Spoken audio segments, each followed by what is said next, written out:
same. Looking back at the past, all the lessons that I learned. Every fall, every loss was a bridge that I burned. Now I'm stronger, now I'm wiser, got the fire in my soul. Every step, every breath, getting closer to my goal. Haters gonna hate, but I keep my head high. Eyes on the prize, reaching for the sky. No pain, no gain. It's the anthem of the streets. With the heart of a lion, we will never face defeat. No pain, no gain. We rise above the flames, through the fire, through the rain. Hello and welcome to Check 1 2, where we talk to survivors, advocates and supporters of testicular cancer awareness here at the world famous podcast studio Glasgow. Today's episode is featuring Stefan Ogilvie, who is obviously a testicular cancer survivor and runs the Weeshire shop in the Rivergate Centre, and he does fossils and crystals. Now, Stefan's journey is a journey that we all kind of go through. There's the unexpected diagnosis of cancer. It's the fear of what's coming next, and also the reality that we need to do more. And that was Stefan's big thing in this conversation. He wanted to raise awareness and continues to do that through his social media channels. We talk about everything from the chemo, the operation, how it feels in terms of the kind of mental health aspect of it as well. So ladies and gentlemen, Stefan Ogilvie. If you just want to kind of introduce yourself, tell us a lot about your story, and then we'll just talk about it for there. Right, well, my name's Stefan. I was diagnosed with testicular cancer 2 years ago. I've lost a testicle, all that jazz. One day. And then a year later, obviously they kept me under observation because they found something. The tumour they found was partly a teratoma, so they were fearing that was going to spread with the rest of it. But luckily, it seems like it didn't, because obviously I went for chemotherapy a year later, and it seems to have worked. Fingers crossed that's the case anyway. But now I want to try and spread awareness, because if I didn't go to the doctor when I'd found that wee lump, when I did, who knows what could have happened? You know what I mean? I might not be here now. Yeah. And I want to help encourage other guys who find any wee lumps out there to, go to the doctor. Yeah. Well, exactly. I think that's the thing as well. Like, so, see when obviously you found out there was a problem, like, did you go to your doctor right away? Was it something that you were aware of anyway? Like, absolutely no. I found it and it scared the crap out of me. I mentioned it to my girlfriend and scared the crap out of her.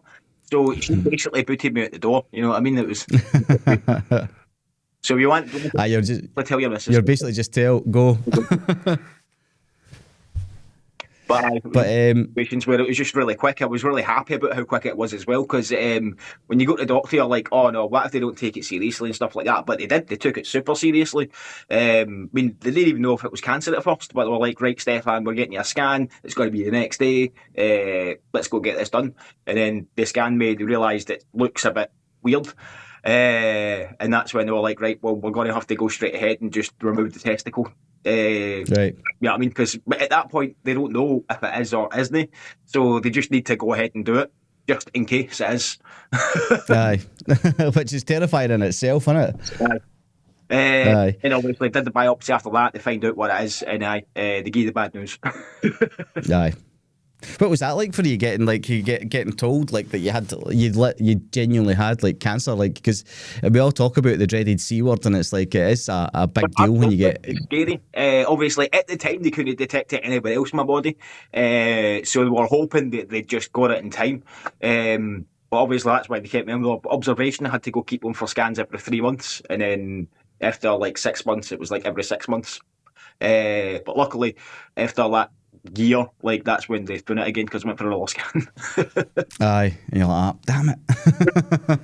It was the second time, because the first time was daunting, obviously, the surgery and everything else. But it was much scarier the second time around when it came back. Right. Because you were thinking, because at first you think, oh, hopefully that's going to be it done, that's the end of the story. And then it comes back and it is so much scarier the second time around.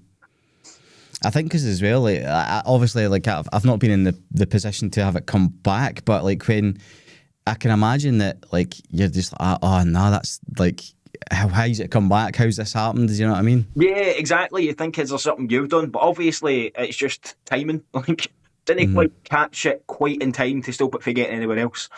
But luckily, obviously, it didn't get far enough where it was going to be a definite life-threatening problem. Caught it early enough where I knew they were going to be able to cure me, so that did help a bit. But obviously, it's the thing where, as well, like, it could come back again. You know what I mean? It's not really, when it comes to the cancer, you're never really safe. Oh, exactly. Aye, which is terrifying in and itself. So, what age then, like, were you when you found your cancer? Then, like, was it within? 29.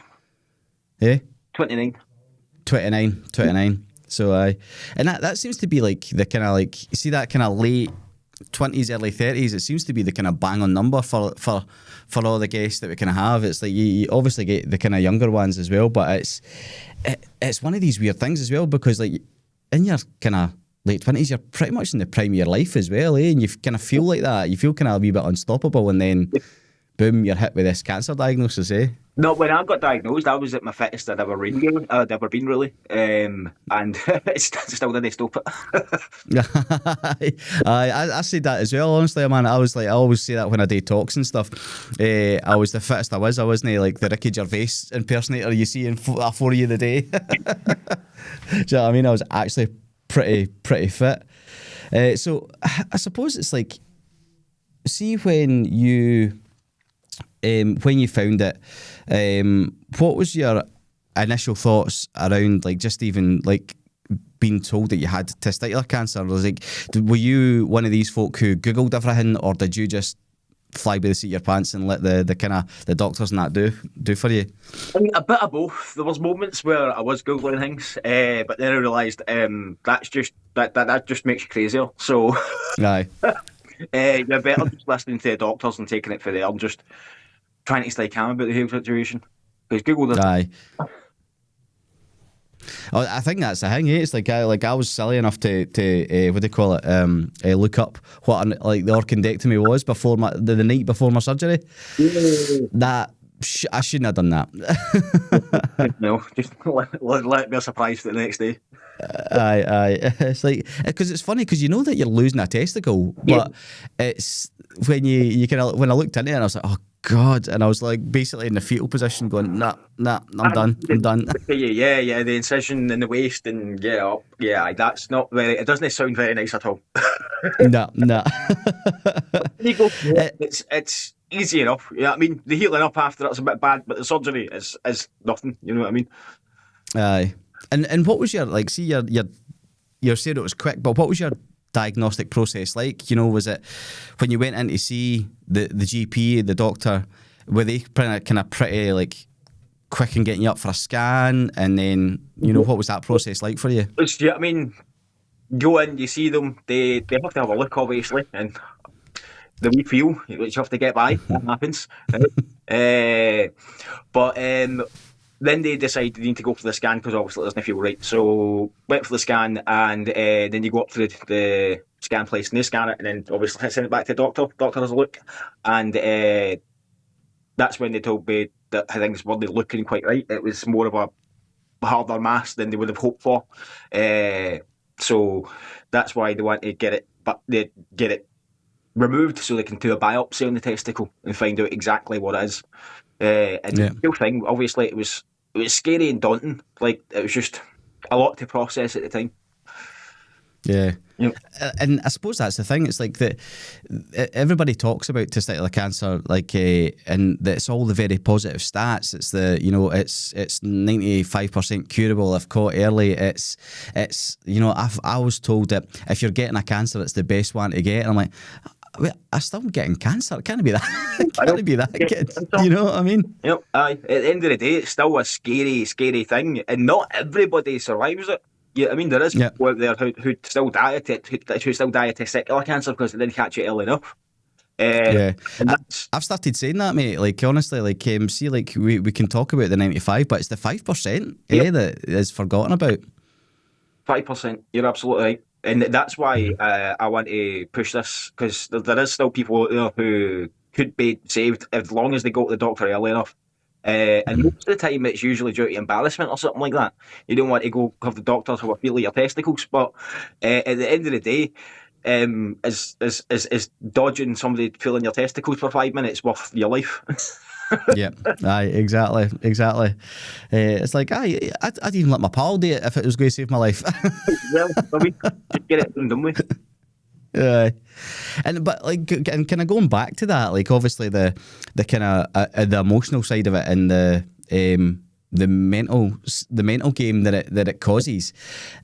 Was there a point where your mood dipped, or that it felt so overwhelming that you didn't really know, how you were going to cope with this going forward? Yeah, it was when I started chemotherapy, actually. After my first session, that's when things really, really hit me. Because it got so real, obviously, because I was feeling sick from it. My hair started falling out like immediately after the first session. And it was scary. Like, me and my girlfriend even ended up breaking up for like a couple of weeks because I was so stressed out and just out my mind, basically, because of it. It was a hard time. Really, really was. But by the time I started going through the second round of chemo, I was pretty back to normal by then. Came back down to earth. But it was really difficult. It's a lot, like I said, it's a lot to process, and it's all because it's great that things move so fast, but because things move so fast, it is hard to get your head around it. Mm-hmm. I think like that, and like for me, like the craziness can get to you. Oh, it definitely can. And I remember like the kind of same thing. It was everything was kind of all right as such, and then the point of like the chemo, and it was watching the what do you call it, the medicine starting to flow down the tube, and then you're realising, shit, like I'm getting poison put in my body to try and kill a cancer, essentially.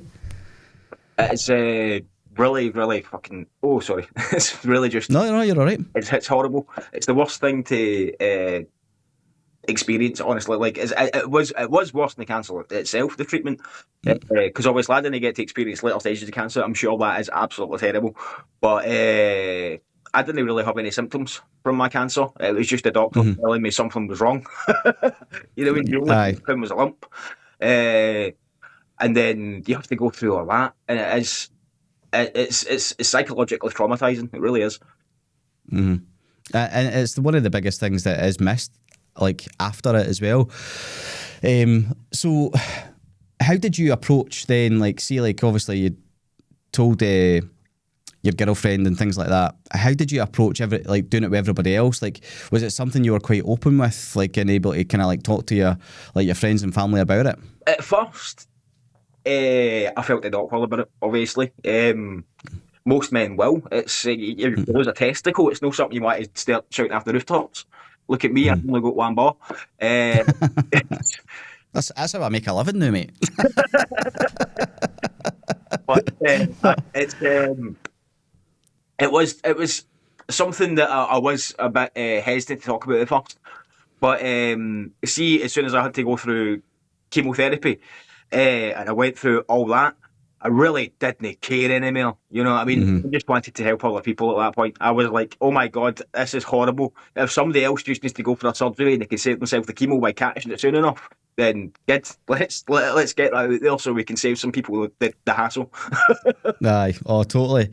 Did it have an impact? Like, see, when you told your pals, did it have an impact on your friend group in terms of like their knowledge and understanding of testicular cancer, or even just them maybe even checking themselves and stuff like that after? Definitely. Because when I eventually got to tell them, to talk to my pals about it, like, properly, like, they were dead supportive of me, and they really wanted to listen to what I had to say. You know what I mean? And they took it in. Guaranteed they'll be checking themselves quite often. In fact, one of them got a bit paranoid about it, but he's all right now. Aye. Oh, I think that's the thing as well. Like, I know my friends, the same type of thing happened. There's a couple of them got dead para about it because it's you do, and that's completely normal. But at least they went and got checked, or or checked himself at least. You know, it was weird, and they went and got checked. It was nothing, which most of the time it is. But you know what I mean. You've got. Aye. I think that's the thing. It is most of the time it's nothing, but it's approaching that thing. And like you say, the hardest part for a lot of guys is that step to go into the doctors and drop your trousers. Yep. You know what I mean? Like, to make the part, once you get past that, everything else is a piece of cake. aye, because after that, you drop your trousers about 10 times for folk, and you're like, ah, well. After that, it's no ball off. Go to the doctors. There you go. Mate, I remember it was obviously years later, I went for a vasectomy, and that was fun and games anyway, because I was like, I'm only going to be in here for half the time, and the nurse was kind of looking at me like, eh? It's like, I've only got one bar. So, but at that point, I was just dropping my trousers for anybody, like, aye, on you go. Oh, can we bring students in? Aye, on you come. Everybody's seen it now anyway. Well, aye, and I think that's the thing. If we can talk about it more, and I think that's why it's important for guys like yourself who are, one, honest about the embarrassment side of it, and same with me, like I was embarrassed as well, but able to go, but actually, you know, and as long as we can get that type of story out there and say, like, listen, these doctors and nurses, they've seen every size, shape, and thingy. They're not judging you when you walk in. They're not going, oh, look, that's like a willy, but smaller.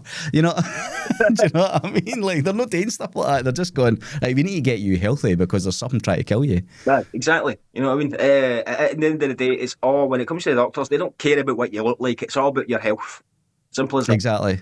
Aye, and going through your kind of your process then for surgery right into your chemo.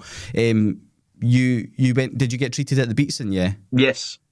Yeah, and how did you feel? Like, did you feel that you were really informed and supported, like, throughout that journey? You know, and in terms of, like, kind of what was going to be expected and the kind of the side effects of your chemo and things like that.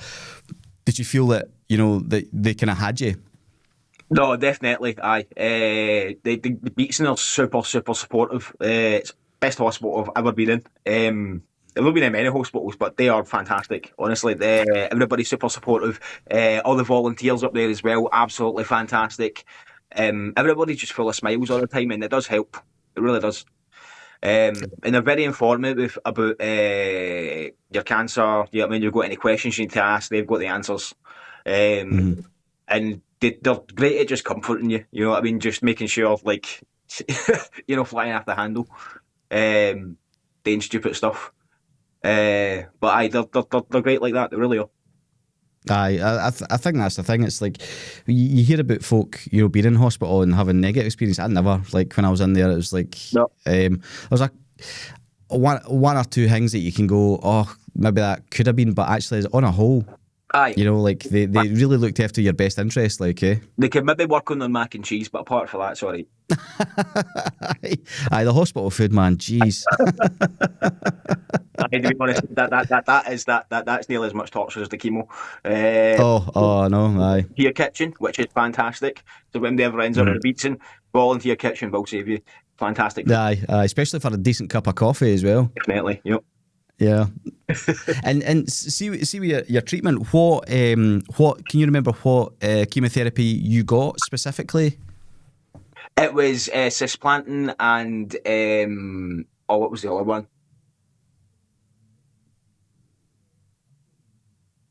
Oh, I can't remember the other one, but cisplantin was the main. That's the main one I remember because it's the one that I can still feel.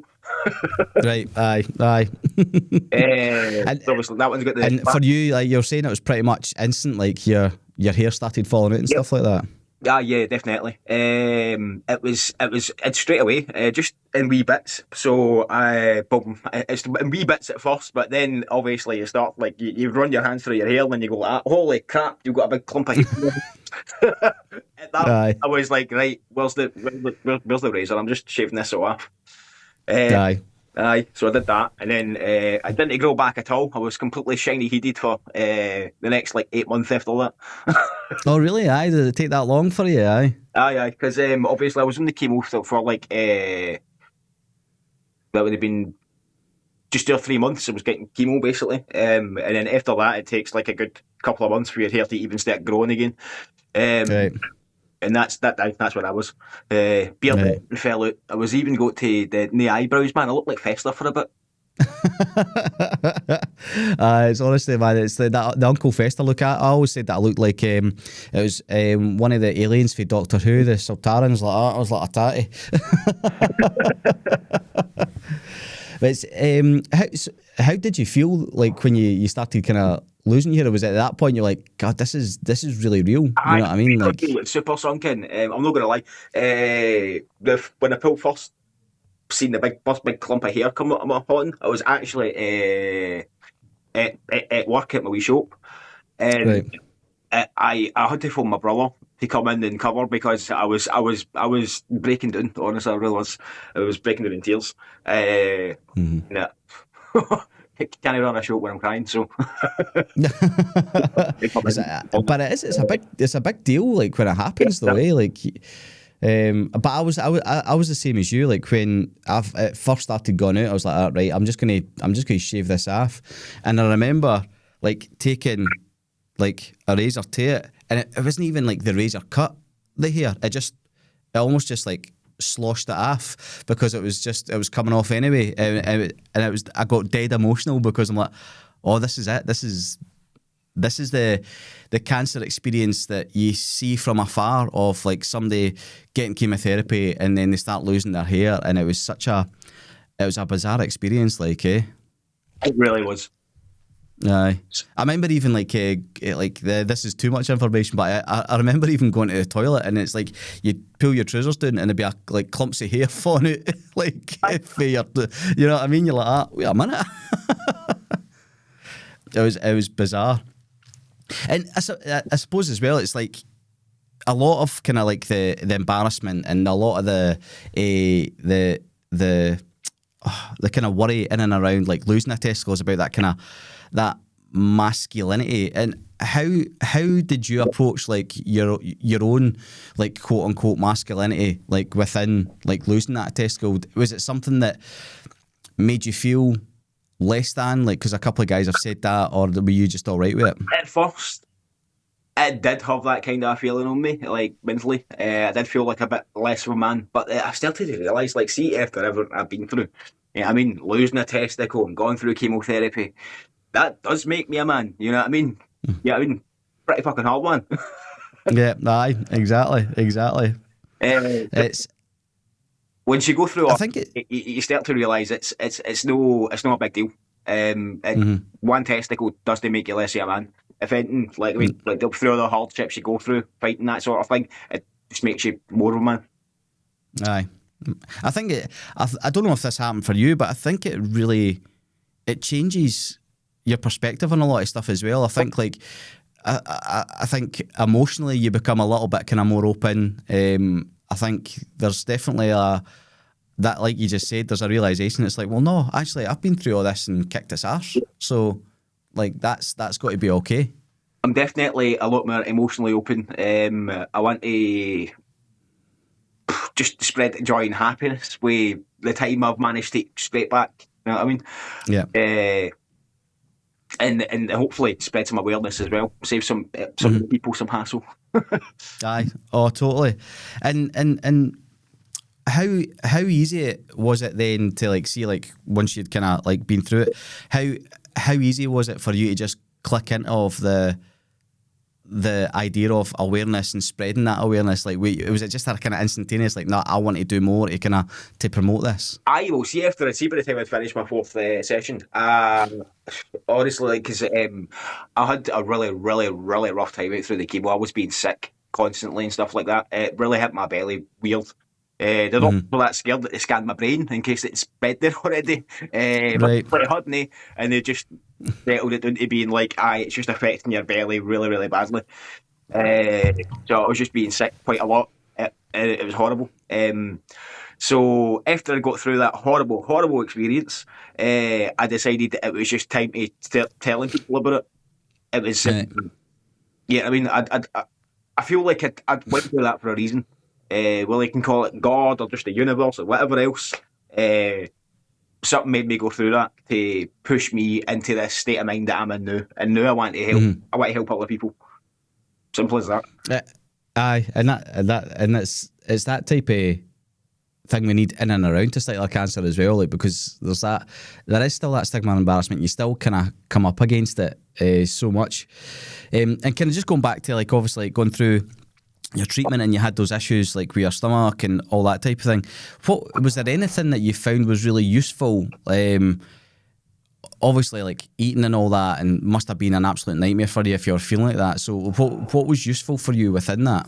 Oh, ice pulse. Ice pulse. I was being sick quite a lot, and ice pulls are really, really good because instead of having to gulp them, because big glasses of water were making me sick. So Right. ice pulls, they were great for my throat because it would soothe my throat, and they'd keep me hydrated as well. And they didn't have as big an impact on my stomach because it was the ice, wee bits of ice slowly melting rather than big gulps of water. Aye. Which was really good. Because trying to stay hydrated when you're going through all that is pretty difficult. Yeah. Aye. That's one bit of advice I'd say. Ice pulse, buy a lot. Ice pulse. I wish I knew about ice pulse when I was going through mine, man. That's genius, like, eh? It was. Did you manage to eat anything? Like, were you keeping stuff down, or was there anything you could eat that? But it really was. At one point near the end of the chemo, I did lose a wee bit of weight. The doctors were a wee bit worried, but I managed to get past it. It was my throat mostly. See, because I was being sick so much, my throat had actually swollen a little bit, and it was actually just making it difficult to eat in general. So until me bringing stuff back up, I was struggling to get stuff done in the first place. Aye, because it was so sore. Aye. But I managed it. Like I said, the ice pulse helped soothe that, and I just stuck to mostly soft foods. You know what I mean, porridge and stuff like that. And I got through it. Aye. Right. Oh, for me, it was Ritz crackers, man. It was like they were a godsend. See, you be able to eat Ritz crackers, and that was the only thing that I could keep doing, man. Bit man thinking about it, like, aye. The funny thing is, like, see if you were to get an ice pole now, would you be able to eat it? Aye, actually. Aye. Aye. Aye, because it took me about 5 years before I could even look at a Ritz cracker again, eh? I was like, no, it's not happening. For me, I'll be honest, yogurt's a kind of off-putting for me now, because they would instantly make me sick if I ate a yogurt when I was going through chemo. Don't know, Aye. but it's just was I sitting in my stomach through that. And I'm still I don't know. I can eat them now. Just brings back bad memories. Aye. It's no trauma about the surgery and the chemo. It's yogurt trauma. So, I suppose when we've talked about the kind of mental health aspect of it and all that, we've talked about obviously like how that it's kind of still taboo within itself anyway, like the mental health part of it. What does recovery look like for you? Not just physically, but the mental game of it. When you were told, like, okay, you finished your treatment, we think we've pretty much got this, you're in remission, you know, what was your recovery process like after that, you know, both physically and mentally? Just taking it easy, really.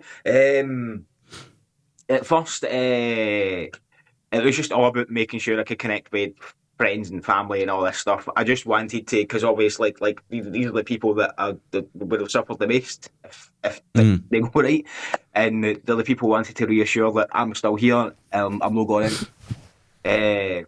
So I spent a lot of time with friends and family, just building those connections better, which I'm really glad I did. And now I want to spend a lot of time doing a lot of things that I've not done before, going to places I've not been, and just widening my horizons even more. Because, yeah, I mean, you never know when you're going to hit the bus or when you're going to get cancer again. So, Aye. As long as we're wearing clean underwear. Get out there and try it if you want to do it. Get out there and do it. That's what I want to do. Currently, I'm stuck a wee bit at my shop working because my brother broke his leg a wee while ago and he helps me out a lot. So once he's back on his feet, I'll be going out and doing a lot more trips, and I'll be taking my awareness duck with me, my wee purple testicular cancer duck, and I'll be taking snapshots everywhere I go and put up wee messages. Oh, nice. So what's the significance with the duck? What's the... So basically, the duck connects to somebody else's story as well. CM Ducks, if you look it up on Facebook, it's called Chloe May Ducks. She started this thing where she's spreading awareness. It's a lassie who got brain cancer, and they're spreading, helping spread awareness about cancer in general with the wee ducks. So basically, you ask them, they'll send you some ducks, and you can take them in different places, and some of them have the big wee pink ducks, wee codes on them, so that people can track where these ducks have been. So you can leave them somewhere, and somebody else can find it and take it somewhere else. You know, and post the pictures on Facebook and stuff like that. But they sent me my own wee personal purple duck, because they usually use pink ducks. But they sent a purple duck because obviously for testicular cancer. So and that's what I'm using to spread the awareness specifically about testicular cancer in my story. So I'm going to take nice. about with me to all the new places that I'm going to visit, and I'm going to use it to spread my message. I've already done it. A wee trip to Edinburgh already, so I've started that. So there's if you go back to my Facebook page quite a bit now, there's a few posts about me going on my wee jaunt about Edinburgh, my wee duck. Aye, I love that. It's I suppose as well, like that must help you in a sense, like in terms of your kind of recovery as well, to be able to kind of go, there's something like just something so wee and simple to do, like going somewhere and hearing that wee duck and taking that picture. Yep. Yeah, I mean, it's no hard, and it's going to help a lot of people, hopefully. So, I mean, I just want to keep at it. Aye. Was there any kind of like long-term side effects that stuck around for you after your chemo? Like, did you have like Raynaud's or neuropathy or anything like that? Aye, that's a big one. So there's a splanting they gave me. That's why I remember this one, because that's the one, like I said, I can still feel. It's got a lot of platinum in it. And it's really hard for your body to get rid of, and it can stick in your motor neurons specifically. So that's what gives you the neuropathy, isn't it? But I feel my hands have gotten a lot better, but the dexterity in them still isn't 100% yet. I throw my keys a lot when I take my out my pocket, for example. You laugh them. Oh God! Got chasing in the street.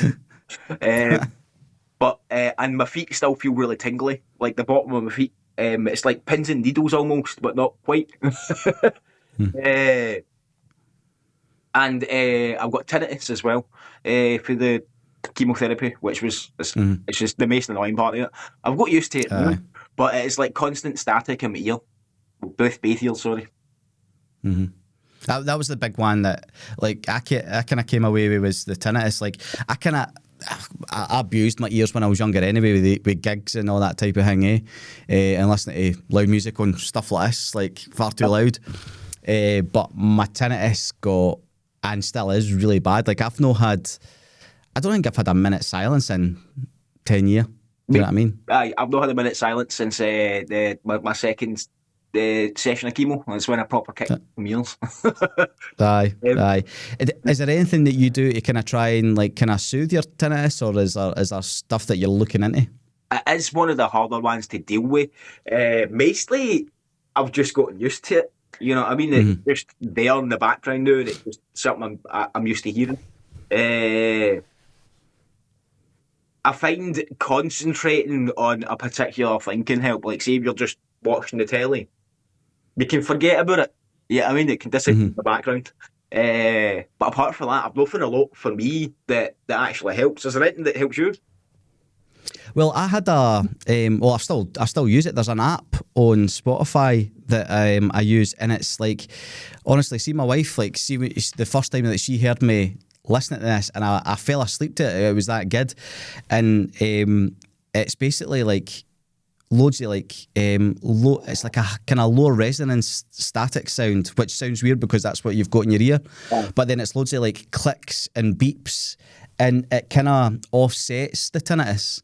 So it feels like you're just listening to an external rather than an internal, and it relaxes my brain, and I go straight out. So I'll hate to send you a link, and I'll put the link to it in the description as well for folk as well, actually, because it's such an odd sounding thing when you hear it. But see, when mine reaches a crescendo, see if I'm like stressed or anxious, my tinnitus it'll fire up and I can barely hear anything. It's like, well, I can barely hear. I can hear everything. That's the problem with it. It's like I can hear the tinnitus, but I can hear the TV. I can hear somebody breathing. I mean, it's like it's not just about being deaf, eh? So that can happen to me when I'm at work a bit. See, when there's a lot of voices going on and there's the music from the shop and stuff coming and everything else. For me, it's when there's too many noises all at once. And like you said, you can hear all of it, and it's just, but there's that static on top of it as well, and it makes it very uncomfortable to continue listening to, you know. Mm-hmm. Because I think the thing is, like, see when folk you're doing that, like I'm always going, and folk are going, oh, you're deaf. I'm like, no, it's just I can hear every other thing plus you. It's really hard to concentrate on specific noises once you've got that buzzing in your ear.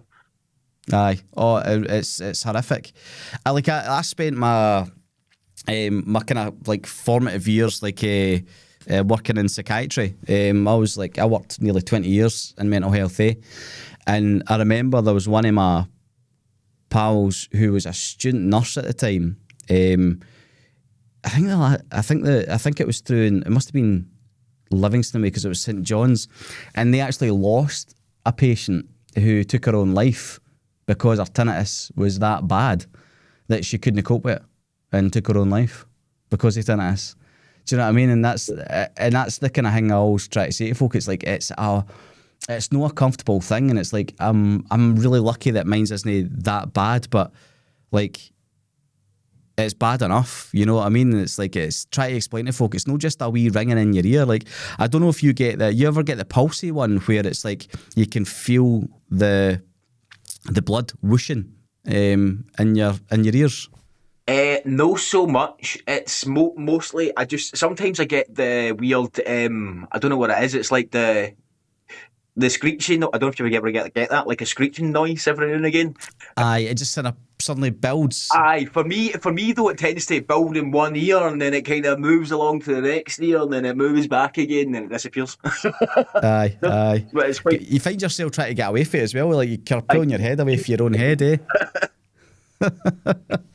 But that's why I like doing this podcast as well. It's like see being able to talk about stuff like this and have folk know. Honestly, it's all right. Like you're fine. It's just one of these mad symptoms. But definitely that app.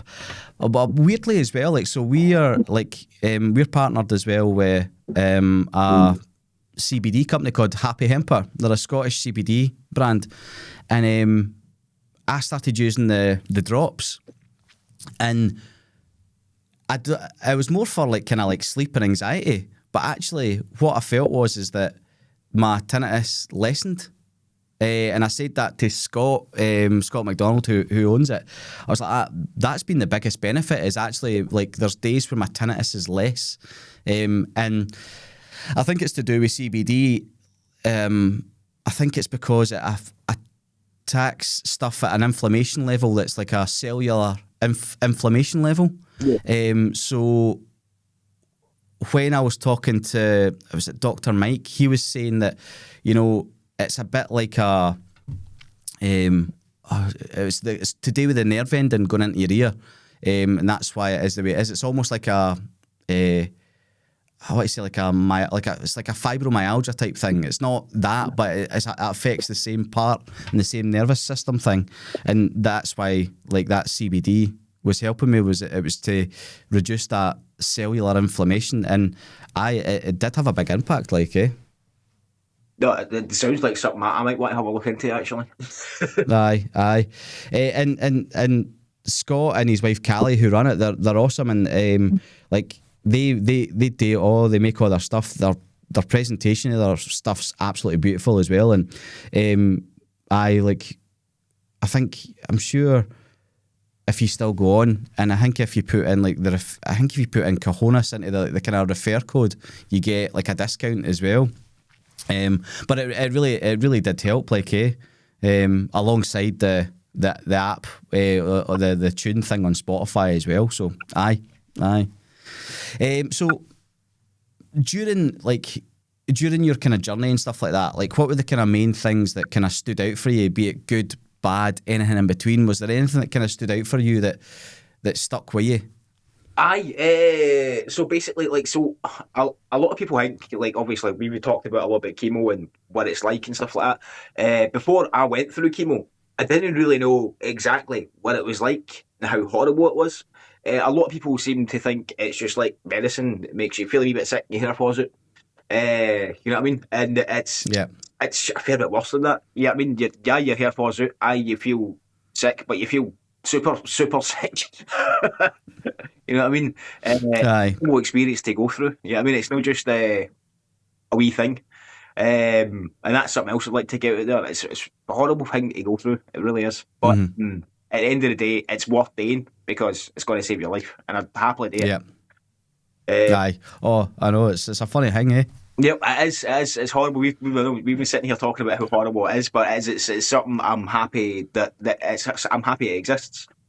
And I would happily go through it again if it means I get to spend even longer here. Aye. I remember speaking to somebody years ago when I still was working in the NHS and I'd been through my treatment, and it was weird because she was a nurse who didn't believe in chemotherapy, and I was like, baffled by this. I hadn't met this woman before, and she was talking about chemotherapy, and she's like, I just don't think it works, and da. I was like, well, I'm sitting here today because of it.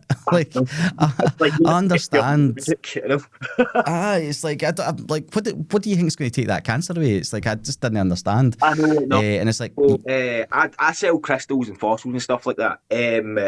People put a lot of obviously, people believe some crystals have healing powers and stuff like that, which I don't doubt. I guarantee some of them do have some sort of positive benefit on you and stuff like that when you use them in a spiritual practice. Any spiritual practice is, when used properly, is going to have a positive benefit on your mental health. But I've had a couple of people who have told me certain ways to like cure cancer and stuff like that using weird drugs and other things, and it's like, guys, the only way you're going to cure cancer is to go to the doctor and get chemotherapy or life-saving surgery. Like, don't mess about with any heebie-jeebie stuff. I sell crystals. I'm telling you, right, don't do that. Go to the doctor. It's madness otherwise, honestly. Aye. And you made the point there as well, though. It's like, these things can exist in the same space as well. It's like, you can have your crystals and they will have a massive benefit to you mentally if that's something that you look to kind of hold on to, because everybody's got their wee thing, be it something that's spiritual, be it something that's religious, be it something that's just like innocuous, like, you know, the fact that they just had to have a hold of their teddy bear, you know, like, you know what I mean? It's like, if it's going to make you feel better, great. If it gives you more positive energy, gives you more hope, then that's what matters. Yeah. Yep. Right. And I suppose there's folk like you that are making positive energy as well, mate. Do you know what I mean? Right, you know what I mean? That's what it's all about. There's no point in trying to make it... that's why I try and have a laugh about my health situation as well. There's no point in trying to drag it down all the time and try to be depressing about it. I'm here today and I'm happy about that. So I want other people to be happy about that as well. Yeah, aye. And if there was a message that you want, like, kind of every new listener or folk who have been listening to the podcast for a while to take away with, you know, from your experience and what you've learned about yourself, you've learned about your outlook on the world as such, you know, is there a message that you'd want everybody to take away? Honestly, do what you want to do when you want to do it, and be kind while you're doing it. That's my main message, because that's what I want to do now. Aye. And see, like, obviously, like, you know, when you get into doing it, where can folk follow your kind of your story, your journey, your awareness with your wee duck? Follow me. It's on my my shop's Facebook page and TikTok and stuff like that.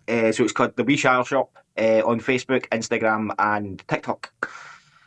Nice. And just before you go as well, like, tell us a wee bit about the shop and kind of promote your shop. I sell crystals and fossils. It's a really cool wee shop. It's just a wee stall in the Rivergate Shopping Centre. we specialise, like I said, in crystals and fossils. So I know a lot about the spiritual side of things, but I know a lot about the scientific side of things as well. I'm quite passionate about both. Especially fossils, though. They ask me a question about a fossil, I can't guarantee how long the answer is going to take. And is it? Can people like? Can you do online sales, or is it like? Do you just have to come at the shop? I mean, if you message me, I can maybe sort you out. Depends on what you're looking at. But basically, it's just sales at the stall, because I've been meaning to set up a online shop and stuff like that, but I've been a bit preoccupied. Just a bit. And that's me only just. I've only just been back at it the last few months. So eventually I do plan on getting back at that. Once I've got a bit more time to myself away from the stall, I'll probably look at maybe getting an online shop set up. But for now, if you want to come see me, come visit me in Irvine. Yeah. We will never be the same. Yeah. We will never be the same.